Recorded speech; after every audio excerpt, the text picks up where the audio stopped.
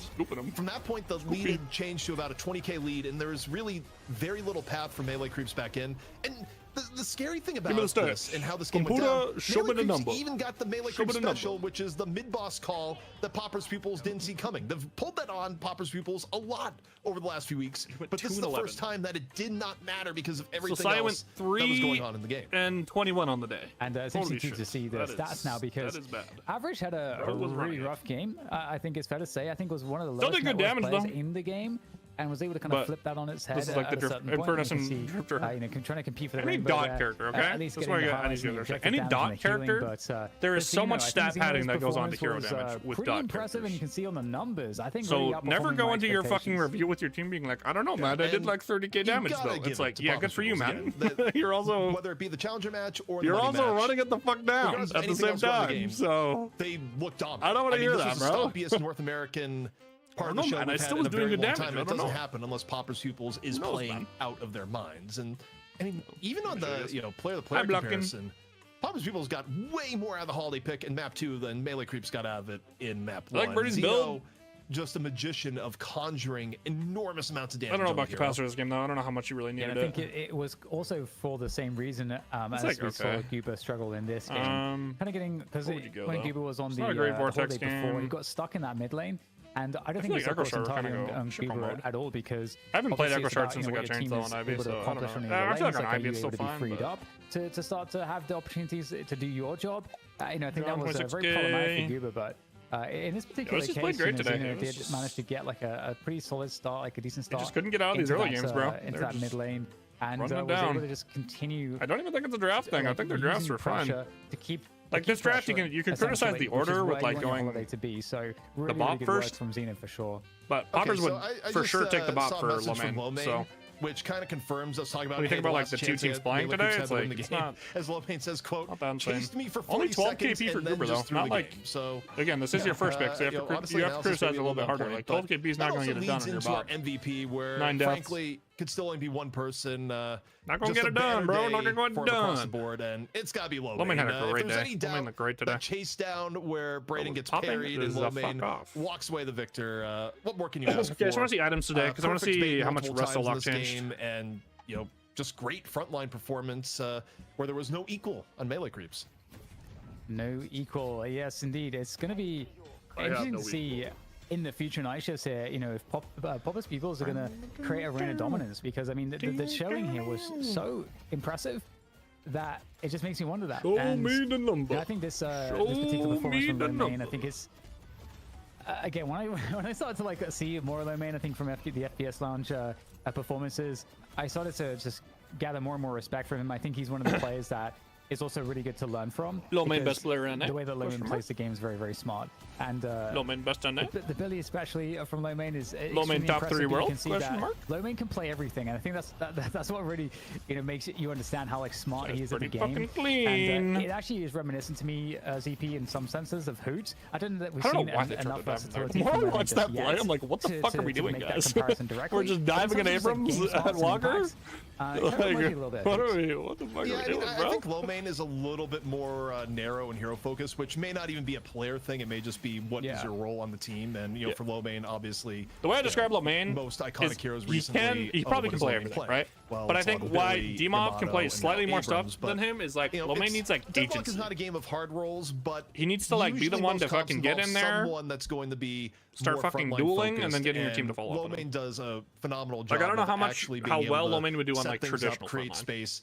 And most importantly, as we saw, but like I would consider Abrams like Liv, traditional when frontline, the but entire lobby is out. He just plays it like like it's just full dive engage. So again, that's actually something that I've seen be very interesting about low main too. I think and we haven't seen him play M1. That's the other thing. Very good awareness in terms of fights when there's multiple players involved. And some of the most fun moments I've seen Could he play Mirage? Probably. Is when he's either deep in enemy territory or people are hunting him down, and he's able to kind of work out what is the best way to kind of play this position to either create the most delay to give myself the most opportunity to get assistance, or to try to confuse and outplay my opponents in that respect. And so that's some of the best stuff there. And it was actually kind of interesting that that's one of the moments that was particularly notable in this game, was one of those chase down moments against low main where he turned it around.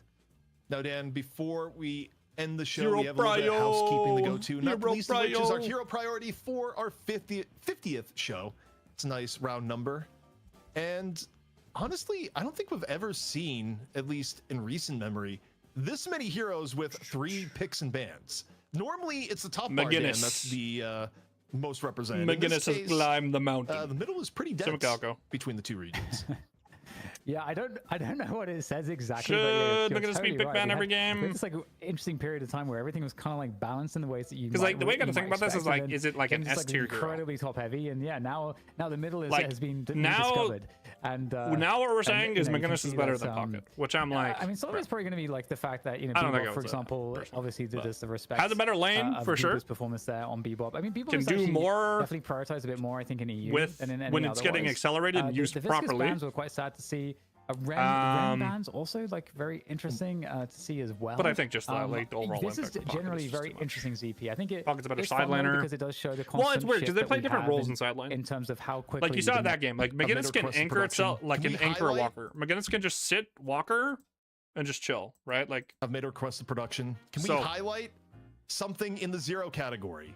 Where I don't think this has happened. Celeste, oh my God. Maybe ever. Celeste, maybe ever. Let's talk about Shiv, I think. Please.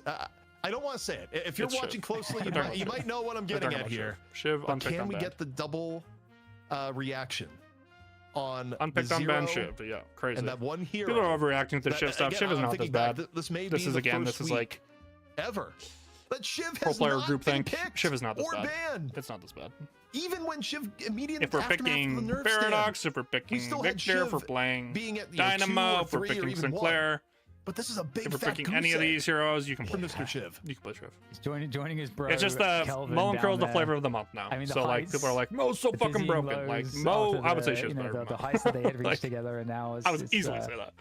You know, when the only pros in all the same group just got away each other draft, down harder or something. And then they wonder why Buff and Doors is so good. Yeah, something because Buff and Doors actually thinks about the game and like bounces opinions off each other and other pros, and then forms an opinion instead of just copying what everyone else does. Bring her back up to glory. Although Silver's kind of interesting in that we do tier lists on the graveyard shift. I'm just shocked the group thick thing is again tomorrow and already happening. Weirdly enough, for Silver, it feels like she's more in the area where like she could be playable, Silver, but yeah, just Silver's slightly good. getting edged out by Celeste is fucking insanely good, but no one wants to put the time in. I guess intense there, but also she's one of the most skill-intensive heroes in the entire game. So maybe there is the argument of, hey, if like that's happening at the top end, maybe she needs a buff or two.